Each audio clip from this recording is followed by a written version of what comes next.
నెల ప్రశాంతంగా ఉండనిస్తాను. నా వల్లేగా నీకు సింహాసనం దక్కింది. నా వాట మింగేసావు కదా, వదిలిపెట్టండి నీ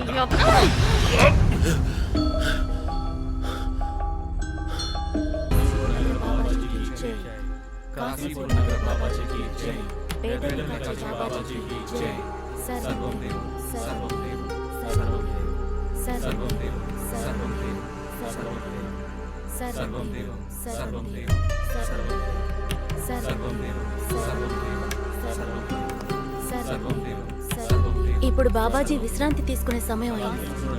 మళ్ళీ రేపు ఉదయం దర్శనం ఇస్తారు.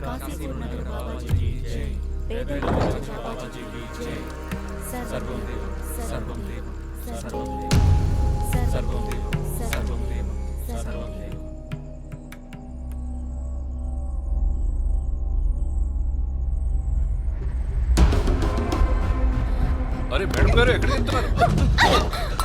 ఆగండి ఆగండి.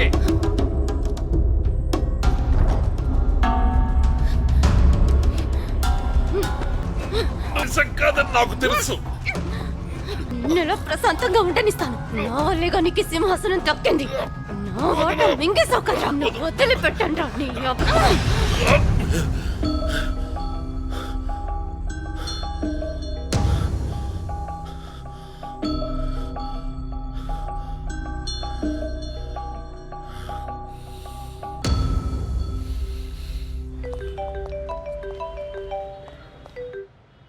జై Hind sir. Post mortem report change చేయమని చెప్పాను కదా నీతో. ఏం చేస్తున్నావు నువ్వు? సార్ ఈ కేసు కొంచెం నీ వల్ల కావడం లేదంటే ఇంకెవరితోనైనా చేయిస్తాను. సార్ నేను మీకు నిజంగా మీ ఆలోచనల్ని చూస్తుంటే నాకు భయమేస్తోంది. మీరు ఈ కేసుని ఎలా ఈజీగా తీసుకుంటున్నారు? మీకు విషయం తెలుసా? ఒక బ్రూటల్ మర్డర్ విక్టిమ్ ఆ పిల్ల. వచ్చిన డెంటల్ రిపోర్ట్ ప్రకారం ఆ అమ్మాయికి 20-22 ఏళ్లు ఉంటాయి. కలలు కనడం అప్పుడే ప్రారంభించుంటుంది. పాపం ప్రాణాలు తీసేశారు. మేడం గారు, ఆ విషయం మాకు కూడా తెలుసు. పాపం అమ్మాయిని దారుణంగా చంపేశారు. కానీ విషయం ఏంటంటే ఇన్వెస్టిగేషన్లో ఎమోషన్ని మిక్స్ చేయడం అంత మంచిది కాదండి. పాపం మా సార్ గారు కూడా ఈ కేసు విషయంలో మొత్తం 360 డిగ్రీలు ఆలోచించాల్సి ఉంటుంది. 0 డిగ్రీ మానవత్వం కూడా లేదు మీకు. 360 డిగ్రీస్ గురించి మాట్లాడుతున్నారు. మీరెంతో కొంత ప్రయత్నిస్తారని నేను ఆశించాను.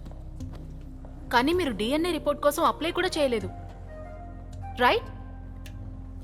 ఒక్క విషయం ఖాయం, నేను నా రిపోర్ట్ మార్చబోయేది లేదు. నిజమండి, మీరు తీసుకునే స్టాండ్ మంచిదే. కానీ మీ స్టాండ్ ఏమైంది? ఇక్కడ రౌడీలు డాక్టర్ రాకేష్ని బంధించుంచినప్పుడు పాపం ఆయన ఎంత భయపడిపోయారంటే రాత్రికి రాత్రే ట్రాన్స్ఫర్ తీసుకుని వెళ్ళిపోయారు. నేను రోతక్ వదిలి ఇక్కడికి రావాల్సి వచ్చింది. Doctor madam, you're right again. Sorry, I can't change whatever happened, so please accept my sincere apologies. But I would like to assure you that whatever the pressure, I will do my best to investigate this case. ఆ పిల్లకి న్యాయం దొరకడానికి నా వంతు ప్రయత్నం నేను చేస్తాను. అలాగే sir. పేరేమన్నావు? SP Sinha sir, ఆ మీరట్ ఆయన. ఓ ఆయదవా, చాలా కరప్టెడ్ ఆఫీసర్ కదా. వీళ్ళిద్దరూ ఎలా కలిశారు? కలవలేదు సార్, వాళ్ళ కుటుంబ సభ్యులు వాళ్ళిద్దరిని కలిపారు. అవునులే, ఐపీఎస్ అయితే పెళ్లికి క్యూ కడతారు కదా. తర్వాత ఏముంది, 6 నెలలకే నతాషా మేడంకి డైవర్స్ అయిపోయింది. డైవర్స్ అయిపోయిందా? అవును, డైవర్స్ అయిపోయింది sir. Natasha madam SP Sinha మీద డొమెస్టిక్ వైలెన్స్ కేసు పెట్టారు. సిన్హా గారి కుటుంబ సభ్యులందరూ వెళ్ళి నతాషా మేడం గారి కాళ్ళు పట్టుకుని వేడుకుంటే అప్పుడు అవుట్ ఆఫ్ కోర్ట్ సెటిల్మెంట్ చేసుకున్నారు. లేదా మీ డాక్టర్ మేడం వల్ల సిన్హా గారి ఉద్యోగం పోయిండేది. మగతనం అనేది కేవలం మగాళ్ళకే. పోస్ట్ మార్టం లేడీ డాక్టర్లకు కూడా ఉంది, అంతే కదా సార్? ఏమయ్యా సాధు, చెప్పండి సార్. మొట్టమొదటిసారి ఇంత దూకుడుగా ఉండే అమ్మాయి నా కంట పడిందయ్యా.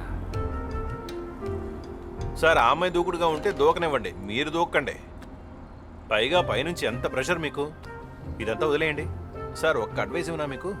దయచేసి మీరు మీ డ్యూటీని మీ ఎమోషన్స్ని మిక్స్ చేయకండి సార్. ఎలా చేయకుండా ఉండమంటావు? చెప్పుతో కొట్టినట్టు మాట్లాడింది నతాషా. ఆ దెబ్బకి నేను 360 డిగ్రీలు తిరగాల్సి వచ్చింది. ఓకే సార్, ఒక్క విషయం చెప్పనా సార్? మీరు కూడా ఆవేశంలో టకటక ఇంగ్లీష్లో మాట్లాడినప్పుడే నాకు అంతా అర్థమైపోయింది. ఆవిడతో ఎక్కువ మాట్లాడడం మంచిది కాదని. ఆవిడికి దూరంగా ఉండండి సార్. నాకెందుకో తేడా కొడుతోంది. లోపల ఎందుకో అలా అనిపిస్తోంది సార్. ముందుకెళ్ళి రైట్.